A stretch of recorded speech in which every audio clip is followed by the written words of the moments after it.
Hi అండి. నమస్తే. Welcome back to my channel. ఈరోజు ఒక ఇంట్రెస్ట్ టాపిక్‌ని మీకైతే షేర్ చేయాలైతే అనుకుంటున్నాను. అదేనండి, ఈరోజు తొలి ఏకాదశి అంటారు కదా! అసలు ఆషాఢ మాసంలో వచ్చే ఏకాదశిని తొలి ఏకాదశిని ఎందుకు అంటారు? దీని వెనుకున్న ఆంతర్యం ఏమిటి అని మీకు ఇప్పుడైతే చెప్పబోతున్నాను. తొలి ఏకాదశి అనేది మోక్షానికి సోపానం అనమాట. అందుకే ఆషాఢ మాసంలో వచ్చే శుద్ధ ఏకాదశిని తొలి ఏకాదశి అని కూడా పేరు ఉంటుంది. అంటే ఈ రోజు నుంచి శ్రీ మహావిష్ణువు 4 నెలల పాటు యోగ నిద్రకైతే ఉపక్రమిస్తారు. మళ్ళీ కార్తీకంలో వచ్చే ఉత్తాన ఏకాదశి నాడు తిరిగి మేల్కొంటారు. ఈ 4 నెలల పాటు మన శ్రీ మహావిష్ణువు అయితే యోగ నిద్రలోనే ఉంటారనమాట.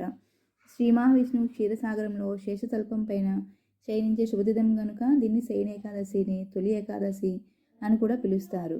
ఈ రోజు నుంచి కార్తీక శుద్ధ ఏకాదశి వరకు గల సమయాన్ని చతుర్మాస్య అని కూడా అంటారండి. ఈ వీడియో కానీ మీకు నచ్చినట్లయితే నా ఛానల్ లైక్ చేసి సబ్స్క్రైబ్ చేసుకోండి. అలాగే ఇలాంటి మరికొన్ని ఇంట్రెస్ట్ టాపిక్ కోసం మీకు మీ ఫ్రెండ్స్ అండ్ రిలేటివ్స్కి నా ఛానల్ని షేర్ చేయండి. కామెంట్ చేయడం మాత్రం మర్చిపోవద్దు. Thank you for watching.